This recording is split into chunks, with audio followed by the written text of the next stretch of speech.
You're listening to Give Me the Fear, the Britflicks Podcast Frightfest 2023 preview series. My name is Stuart Wright, and usually I host this show, but for this genre talent-filled build-up to the Woodstock of Gore, I'm keeping stum. When this intro is done, this is the last you're going to hear from me until I ask you to tell your friends all about it. The spoiler-free interviews are brief, and across the entire series, you will discover the kind of knowledge and experience about how to make horror films that they just don't teach you at film school. Are you ready for that? After looking back at the blood, sweat and tears that went into their creative successes, I asked them one last question. If you could handpick one person to be in the audience, alive or dead, famous or personal to you, for your Frightfest screening, who would it be and why? I think you're going to love the answers this question elicits. I certainly do. That's my introduction over with. Let's hear from the talent. Hello, my name is Zelda Adams, and I am one of the directors, cinematographers, writers, and actors in our movie. But we're a family, so we all kind of do it. I'm Toby Poser. I'm another director, actor, the producer, a writer, the stew cooker. Stew burner. I'm Lulu Adams, and I'm part of the crew and the actors. I'm John. I'm dad. I'm friend. I'm part of this crew of crazy people, and I love it. Where the Devil Roams is about a family of sideshow performers on the dying carnival circuit in Depression-era America. When something terrible happens to the parents, it's up to Quiet Eve to put back the pieces of her family. It's kind of a cross between Bonnie and Clyde, The Grapes of Wrath, and Frankenstein.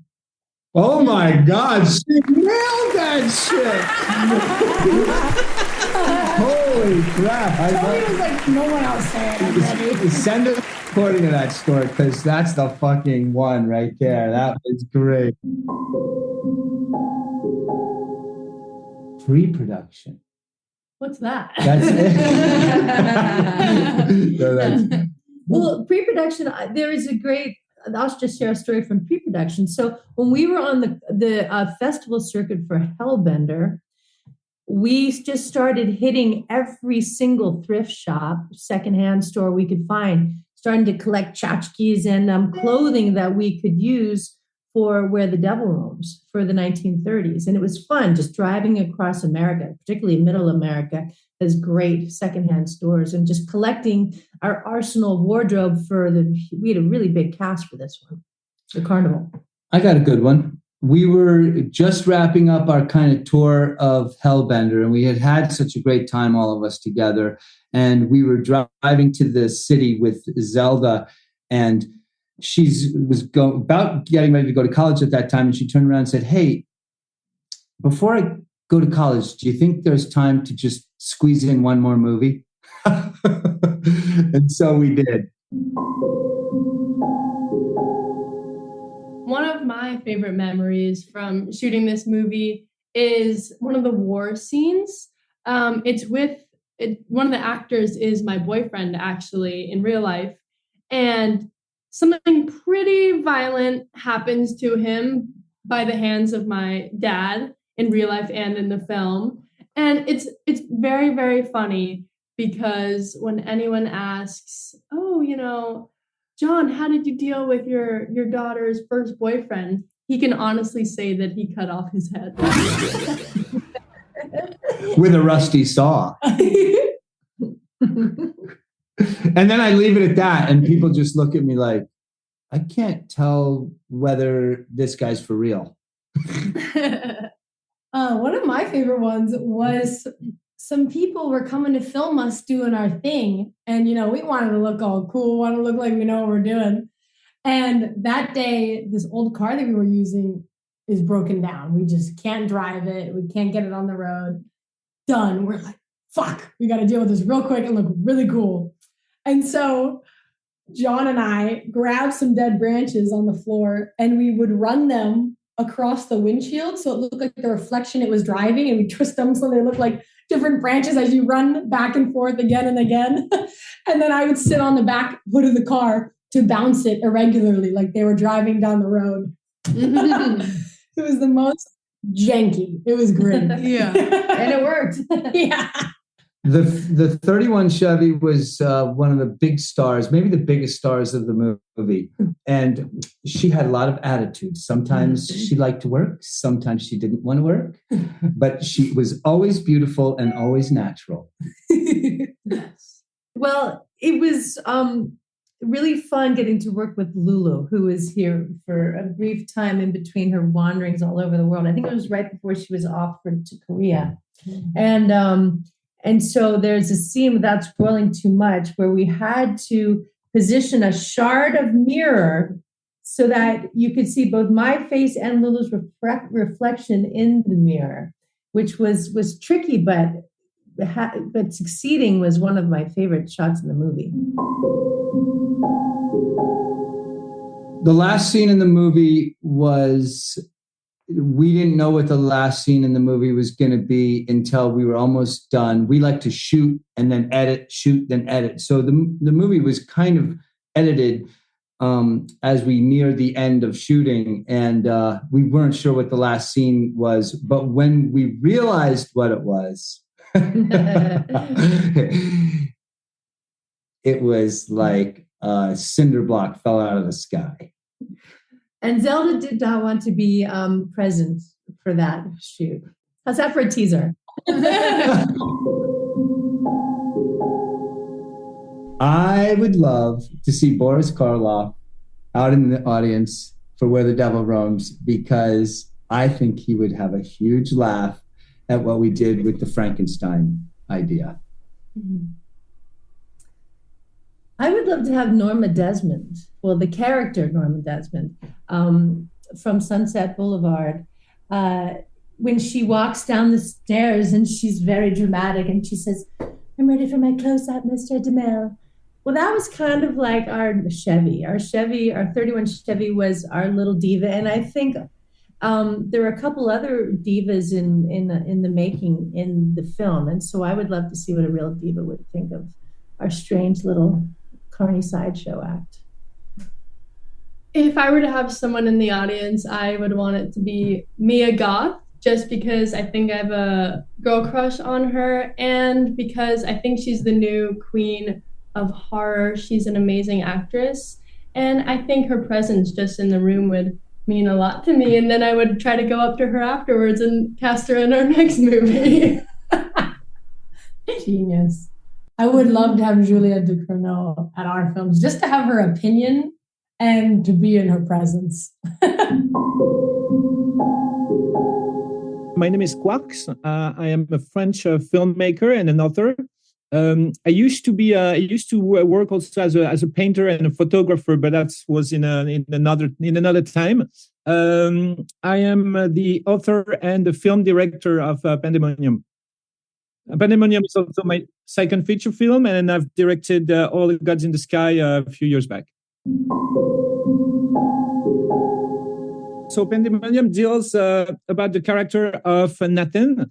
And Nathan is waking up from a car crash in the middle of a deserted road.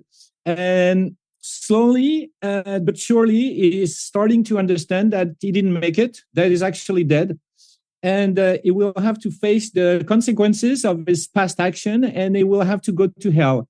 Unfortunately for him, well, it doesn't fit his plan. That doesn't fit his plan at all, and it thinks it's a huge injustice because he didn't do any wrongdoings. Well, that's what I think, but that's not the way it goes. So he has to go to hell, and in hell he will be condemned to relieve the sufferance of the souls that he's going to run across. And on this journey, he will have to find a way to escape his condition, and pretty much trying to find a way to escape hell.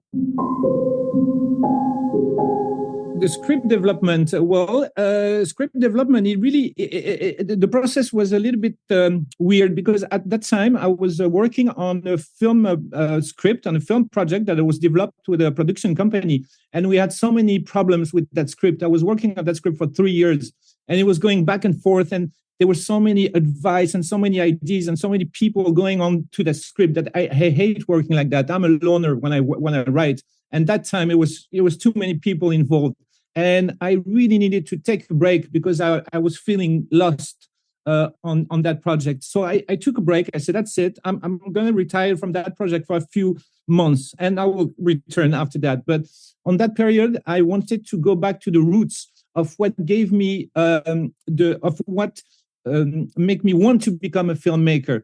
And so I really went back to that route, and I wanted to have a total freedom of creativity, and that's what really that's what take place, and that's what I gave it to me. So the process of writing was also a little bit strange because it took place during confinement. So it was really actually a very pleasant time to go into writing and to have this creative period because you didn't have anything else to do and you were not polluted by other ideas or people calling you or parties going on and there was nothing. So it was just a bless actually for me, this little parenthesis to work on that script development and to be able to write Pandemonium. Ooh, so we have a few there about shooting the movie. Well, when you see the first scene of the first quarter of the movie, you see that this scene is really taking place into a very huge snowstorm, which we actually never planned because we were shooting in the middle of spring in a place where it's supposed to be like sunny and 20 degrees. But for some reason that we didn't really masterize and understood, it went back to minus 15 degrees with 140 kilometers wind and the most incredible snowstorm that the people that was living in that place ever seen in their life. They told us that like in 100 years that never happened. So we were not ready for that, and we were all going there with t-shirts and and shorts, and you just say, it's going to be all good weather, and it was not. So it was a pure nightmare to shoot that part because we were all freezing to death. And at some point, a firefighter had to come up the mountain to take us back because we couldn't move anymore. There was so many snow and so many ice, and so we I nearly lost the team a few times, and they wanted to go on strike. Say that's it, we're not shooting anymore because it's too cold. And I was really freaking out big time. At the beginning of the shooting, we start because the shooting took a long time. Actually, it took like nearly 2 years of shooting, and we started production in 2020, because in 2020 I didn't actually finish writing the script. I just wrote the first part of the script. So we started production right there, and it was the beginning of COVID. And one of the guy in the team went to China to film a TV commercial there. And he went back, and we were the first to have actually COVID in France. And in Europe, it was us on that shooting because that guy was one of the first who came back in Europe with COVID. So all the team got sick. And we didn't know actually where he was at that time. And so we didn't really, then we got all the tests, and then it happened to be COVID. So, so it was rocky. It was a rocky production, but it was very interesting and very wild. The edit of the film also took place in a very distant way because I was editing my vision of the film in Paris, and my editor was in Taiwan. So we were working between Paris and Taiwan, and we were so exchanging ideas and the way we were seeing the movie. So and at the end, we combined our two works, and that's how it became actually Pandemonium. But the post-production was also quite very difficult because of that storm, that snowstorm. I couldn't shoot all the shots that I wanted to shoot actually, and there was many things that I couldn't do it because what was supposed to take 1 hour took 4 hours every day. So so I had to, a lot of things has to be done in post-production. And so I had a deal with a studio for the VFX. We were supposed to have like 10 to 15 VFX at the beginning, and we ended up with more than 200. So they were quite like, whoa, they didn't know what was going on, and they had such an amount of work coming up because of the condition of the shooting. And so it was a very intense post-production, and but I think we did great with what we had, and I think we're all pretty happy with the results. So if I could have one person in the audience, either live or dead, that would be El Maestro Lucio Fulci, because Lucio Fulci, I really took a tribute. I gave a tribute actually to Lucio Fulci in my depiction of hell, because he was really inspired by his vision of hell from the beyond that he shot in 1981, if I recall well. That was actually the second film that I saw in my life. The first one being Bernard and Bianca. I don't know if that's the title in English, but it's a Disney movie about two birds, and that was very nicey. And the second one was right away, it was The Beyond, and that really blew my mind. And I remember at the time when I saw that film, I said to myself, that is exactly what I want to do with my life. I want to tell a story like that. And as I said before, when I wrote the script, I wanted to get back to the roots of what gave me the essence of wanted to be a filmmaker. So that's really one of the person that gave me this passion. And so I sort of signed the contract that I did with myself when I was a child, saying, it's like, this is exactly what I need to do with my life. And this is one of the person that really inspired me at that time. So I wish he could be there, and I would love to tell him how much I love this work, and how much he inspired me, and that's why I am here right now. Probably a little bit because of him. I am Jenn Wexler, and I am the director and the co-writer of The Sacrifice Game. The Sacrifice Game takes place in 1971. It's about two teen girls that are forced to stay with their teacher at their boarding school over Christmas. And on Christmas Eve, a gang of cult killers arrives at the school with some diabolical plans, and the girls must fight to survive the night. So regarding script development, my husband and I worked on the script during COVID. And it was a creative project that emotionally helped us get through being indoors all the time. And it's certainly not a COVID movie, but I think that when you watch it, you can see some thematic resonances about, feeling stuck and wanting to escape.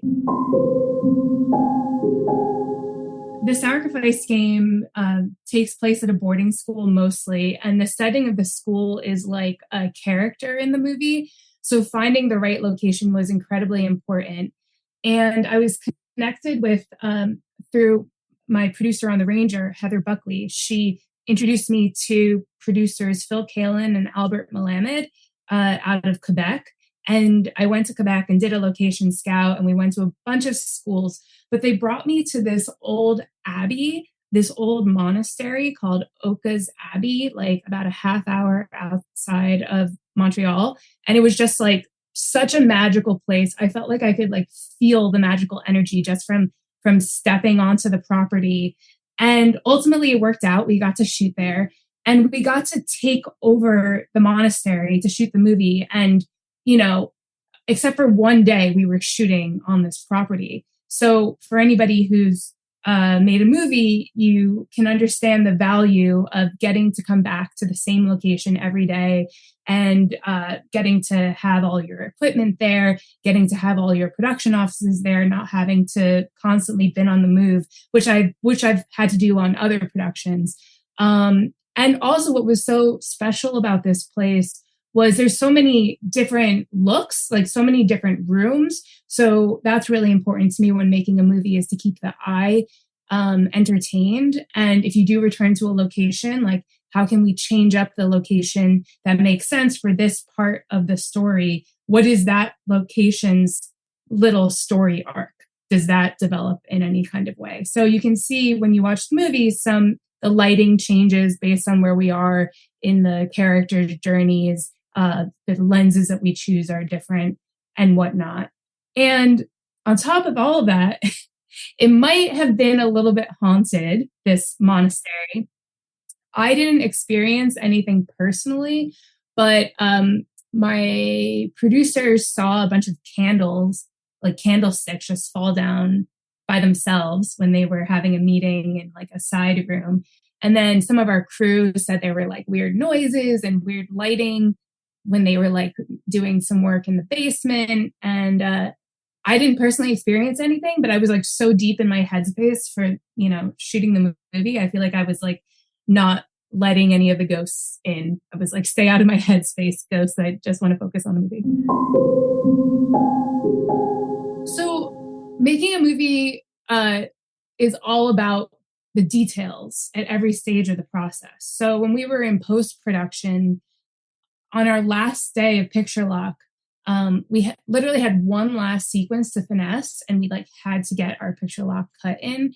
And we found a beat that to me makes the movie. And it was like just one of those discoveries that I feel are part of like what makes filmmaking so magical. And it was just this last sequence that we were like, it doesn't quite work. And then finding it with like hours before we had to turn in the cut. So when thinking about whether there might be one person in the audience, alive or dead, that I could have in the Frightfest screening, I actually don't feel that there's a specific person. However, I was a lonely teenager, and then I discovered horror movies, and they became kind of a best friend for me, and they inspired me creatively and helped me to find myself, and eventually led me to discover this incredible community of horror fans, some of whom became my best friends and now creative collaborators. And I just hope that the Sacrifice game can do that for other teenagers that might be going through a hard time, and just give them some comfort that what they're feeling now isn't forever, and that eventually they will find their people. If you enjoyed this podcast, please share it with at least one friend. Put a link out on social media, rate and review it for your preferred podcast platform. Put an ad in Lulu, novel the town crier, whisper in the ear of the town gossip. You get the picture. It all helps bring new people into the Britflicks Podcast fold. Thank you.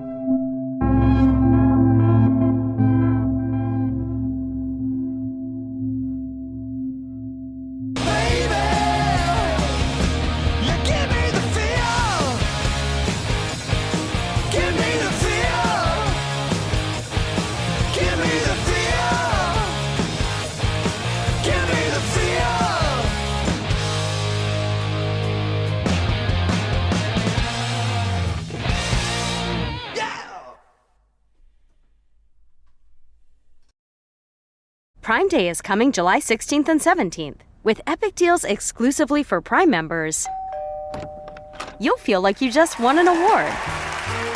Oh, wow, I didn't even prepare a speech.